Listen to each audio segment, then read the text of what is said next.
शेषाचल अवतार तारक तू देवा, सुरवर मुनिवर भावे करीती जनसेवा. कमला रमणाससी अगणित गुण ठेवा, कमलाक्षा मज रक्षुनी सत्वर वर द्यावा. जय देव जय देव जय व्यंकटेशा, केवळ करुणा सिंधू पुरविसी आशा.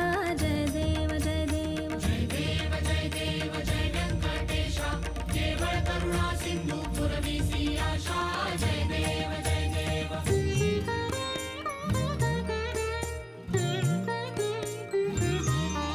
हे निज वैकुंठ म्हणून ध्यातो मी तू ते, दाखविसी गुण कैसे सकळी कलोकाते. देखुनी तुझे स्वरूप सुख अद्भुत होते, ध्यातो तुझला श्रीपती दृढ मानस होते. जय देव जय व्यंकटेशा, केवळ करुणा सिंधू पुरविसी आशा. जय देव जय देव